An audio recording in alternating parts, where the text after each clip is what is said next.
E.T. and How to Train Your Dragon. Two movies, almost exactly the same story. And that's not a bad thing, that's just the story. The story of a boy who feels alone, befriends a special creature, they grow together, they learn to fly, get separated, almost die, get some backup, save each other, and make sacrifices for each other. They go from fear and hostility to friendship. So it's not too hard to see the parallels in the story, but what do you have when you look at the music? Because they owe a lot of their success to their composers. Both are musically strong movies. They even play in concert, which you should see if you can. One is John Williams and one is John Powell. One was written with quiet moments for music to take over later, and the last 15 minutes of E.T. were re-edited to match the best performance of the music. That never happens. The first 7 minutes of E.T. have no dialogue. Instead, the music sets the tone, establishes some of the themes, and makes you feel. In How to Train Your Dragon, the opening has dialogue, but still establishes most of the themes and still pulls you in. Both movies have multiple scenes with little or no dialogue, driven by the music. And this is why music is so important. Each movie's dynamic has a mute or mostly mute character, which requires the composer to be more expressive with the music. There are times in both where the human character is silent. That silence has to be filled with music if people need to buy into it. Steven Spielberg says he wanted E.T. to be about a boy dealing with his parents' divorce and yearning for that connection he gets with E.T. Hiccup wants belonging and approval, and someone he can express himself around. Powell points out this Viking society shows little emotion since they pride themselves on toughness, which again meant more expressiveness was needed in the music. So both composers had to push harder and bring out unspoken emotions. The two Johns did almost the same thing for the main themes, starting with the opening logos. Both introduced the main theme, the flying theme, in the opening logos of the movie. One in the brass for DreamWorks,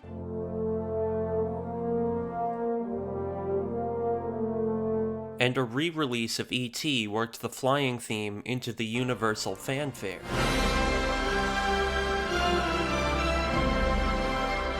There's an evolution to both, introducing the material for the theme early in the story and culminating it as a flying theme halfway through the story. But there are subtle differences in the way they get there. The score for E.T. has been studied for 40 years, so there's no shortage of sources highlighting its development. In E.T., themes develop mutations along the way. One theme changes into more. It starts as a theme for E.T.'s mysterious nature.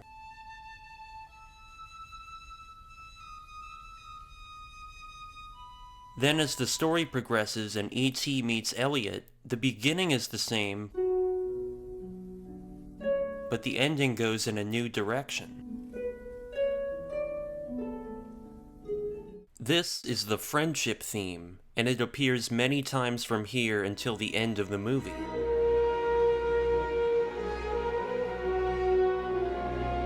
As their friendship grows, E.T. and Elliot even develop a psychic connection, and that friendship theme evolves closer to the flying theme.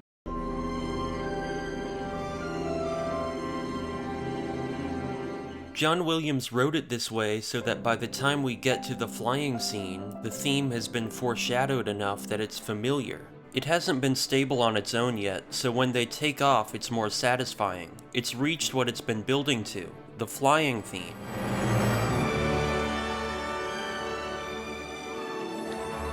John Powell had the same plan in How to Train Your Dragon, the music for which I know a thing or two about. I'm glad it's been getting more attention on YouTube, but I think they're missing something important. For years, there were no official names or descriptions of the themes, leaving people to speculate they represent the characters. Hiccup's theme, Toothless's theme, and so on. But now that we have the official scorebook from OmniMusic Publishing, and a deluxe album booklet that goes into detail about how the score was written, you can see Powell avoided assigning character themes and chose to score the story themes the characters represent, which actually brings it closer to E.T.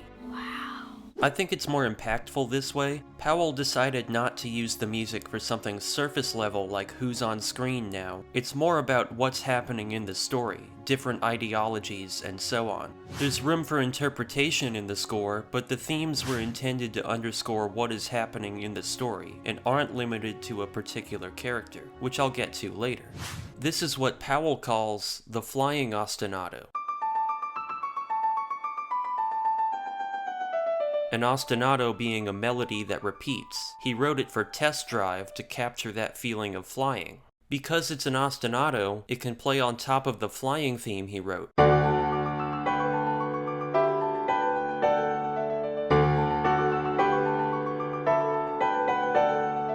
Here's why each main theme is a flying theme. Flying, but specifically, since each movie is about these two characters who come together and form a bond, there's a single theme that represents both of them, a friendship theme that develops into a flying theme. Think of it like this. The main theme represents whatever the movie's really about. In both cases, the bond that grows between the characters. It's not for only flying scenes, it's for their relationship which leads to flying. I guess E.T. doesn't technically need a boy or a bike to fly, but he needs Elliot to phone home. Hiccup befriends a dragon, but only after he's caused damage he can't undo. So he makes it his mission to get Toothless airborne again, and the two of them have to learn to work together to do it. Flying is a byproduct of their friendship. Their flying theme is only in pieces until the midpoint, where they have to fly as one for survival. Powell introduced his themes at the start and developed them at the right points in the story. Williams E.T. theme and friendship theme come before the flying theme develops and continue to play after. Powell's approach is similar, but instead of creating new themes along the way, each variation builds closer to its final form, and the way they're used in storytelling is the evolution. It's hard to simplify since there are really three distinct melodies that play dozens of times throughout the movie, but here are the basics. The flying ostinato. It plays when Hiccup tries to kill Toothless. Then when the tables turn and Toothless shows he can fight back. Over time, it bridges the gap as they warm up to each other, and it becomes the foundation for the cue, Forbidden Friendship. Almost like how John Williams developed his friendship theme in the cue, The Beginning of a Friendship. Eventually, it's the foundation for the flying scene, Test Drive, the scene it was written for in the first place. Then there's the flying theme. When Hiccup fails to kill Toothless, accidentally making him flightless, it's disjointed and broken. It appears when Hiccup sees Toothless struggling to fly, shifting the tone from fear to mystery and wonder. When the new tail is ready, there's foreshadowing for Test Drive. The flying ostinato builds into the flying theme. Both start to play at once, giving that feeling of lift they were written for. Then there's Test Drive, where it's more powerful. It plays all the way through for the first time, reaching higher than before, just like with E.T., because it needs to convey the joy of flight. Then there's the B section. Still part of the flying theme, but its own melody that follows the A section. The B themes are built up over time in smaller pieces than the A theme, barely appearing in the first half of the movie, but still foreshadowing the growth of their friendship and the flying that comes later. There's a contrast between the B sections. Both flying scenes have an ABA format, playing the theme all the way through, then repeating the A section, which was by design for both. But I get the sense the E.T. B theme isn't meant to compete with the A theme. That it's just a breather that creates tension and anticipation before leading back into the A theme.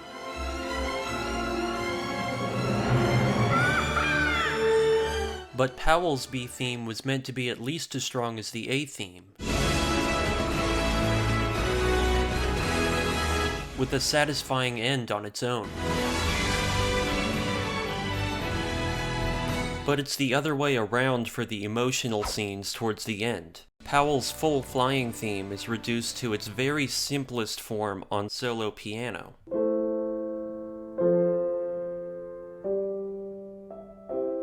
And Williams takes his theme louder and more dramatic than before because E.T. is leaving. Let's not forget there are others like E.T. and Toothless, so both creatures have their own themes. Toothless is a dragon and E.T. is not quite what you think he is. I think it was Craig Reardon and Short who said, well, I understand from your script that you think E.T. is a plant. And I said, yeah, I think he's a vegetable. And they said, well, we have this concept of maybe making his insides look a bit like a plant. Would that be okay? I said, that's fantastic. So one is a cat dragon and one is really E.V., the extra vegetable? At the start of E.T., it's unclear who the aliens are and if they're friendly or not. Williams captured this ambiguous nature with the mysterious aliens theme, and even used an organ in the bass to convey a strange but powerful feeling. For dragons, things are more extreme because they're all dangerous and considered the enemy. All of them. So John Powell wrote a very dark and ominous Dragons theme that usually plays in the lower register.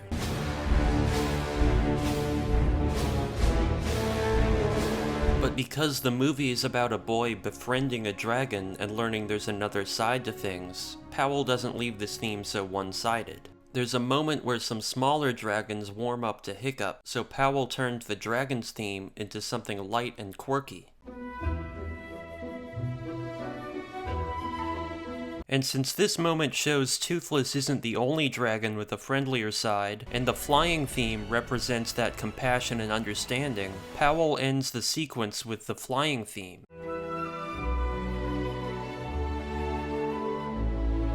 The aliens theme has another side too, still strange but more sympathetic than before. It plays twice in the movie. Once in the opening when E.T. wanders off alone in the woods, and once when he and Elliot are dying. Both movies also have a death fake-out. The music mourns the loss at first, and when the character's revealed to be alive,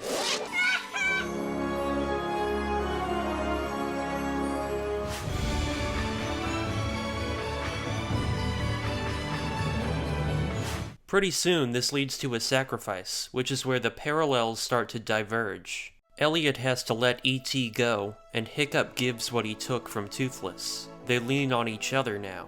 This is the biggest difference between them. One ends with a tearful goodbye, and one ends with a unity. And yet, things are the same here, too.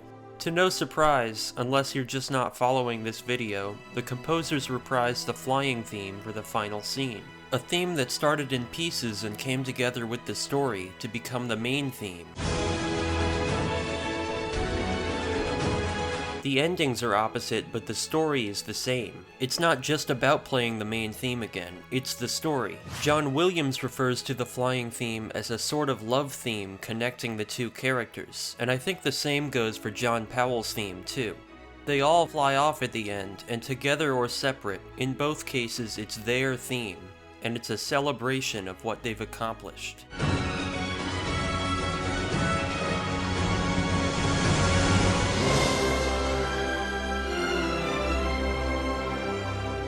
There's a lot more to both movies than I could get into here, so for more on the themes and diverse instruments of How to Train Your Dragon, I have an ever-growing playlist, and more John Williams videos on the way.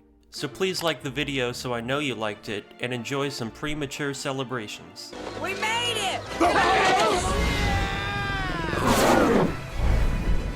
Come on.